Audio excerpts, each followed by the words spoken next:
Well, thank you, Alumni Board, for this honor for Ed in behalf of our family, and we thank you. They're seated right here. And our son, Philip, and his wife, Lindsay, their two daughters, our granddaughters, Wesley and Bailey, and then our daughter, Mary Catherine, and Lindsay's parents, our good friends, Linda and Danny Futrell. If Ed were here, he would certainly want to be able to make some comments this morning, but he would also be very humbled by this recognition.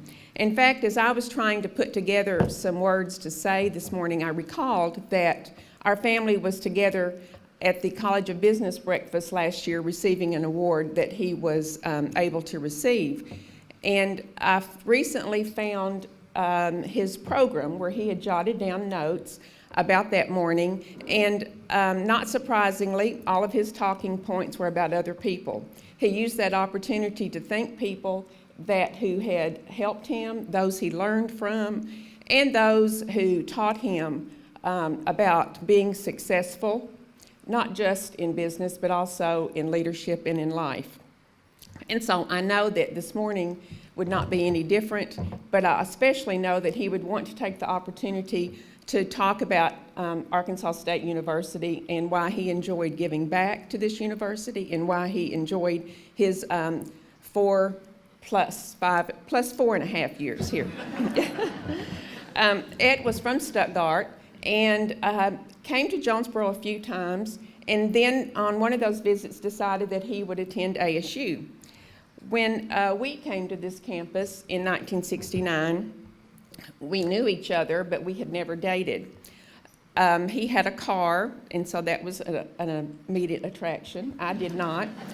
But some of you might remember an organization called the Women's Recreation Association, and the girls could invite the boys as their dates. So that particular event began our season of dating on ASU's campus. For us, our college years evolved around his fraternity, Kappa Alpha, my sorority, Chi Omega, all the intramural sports, our classes, of course, and all the athletic events on campus. We later would laugh and say that I was a very cheap date during our college years because we would go to all those events together. And I'm pretty sure that those events during his college time was when he honed his skills for the love of heckling referees. And those of you all who knew him well would say that he mastered that skill quite well. He was involved in other on-campus activities, some that were not quite as well known, but things like the Phi Mu Playhouse productions. He appeared in Arsenic and Old Lace and a couple other productions. He could sometimes be found hiding out in the KA suite playing bridge and having bridge tournaments. And he was quite diligent at staying up all night working on homecoming displays for KA and for Chi Omega. A couple of funny stories that he liked to share about himself. One was that when he was a sophomore, he moved off campus. And he was required to go to the university office and register his new physical address. So he went to explain to them that he actually did not have a street name, that it was a short gravel road off Airport Road. And the admissions office said, well, that's not acceptable. We require a physical street address. So he gave them number 101 Gravel Road. And his neighbors became number 2, 102 Gravel Road. And that's how it appeared in the campus directory, and it was spelled gravel. Another story that he particularly loved to share with his mother was that he spent at least 2 nights a week studying in the library. But it wasn't until after we were married that she found out that it's because I worked there 2 nights a week.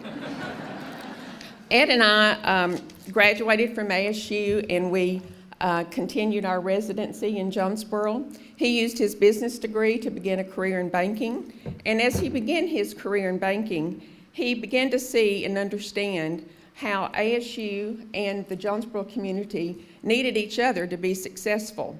He was an out-of-the-box thinker when it came to business development and marketing and customer service. And he used those ideas not just in his role as a banker, but to serve in some areas, even for ASU, in some leadership roles. He specifically was fond of being asked to be an ambassador for ASU when they would be in the recruitment process for professors and coaches and even college presidents. And I always knew that he was probably attending some ASU function because he would leave the house in the morning wearing one of his favorite red ties. So just on behalf of our family and all the families that were recognized here today and awarded this Distinguished Alumni Award, thank you, Alumni Office, and thank you, Beth, for doing such a great job. And just to leave you with one comment that our son recently said about his father, and that was that his comment was that his father did not do all of these things in order to make a living, but to him, it was living.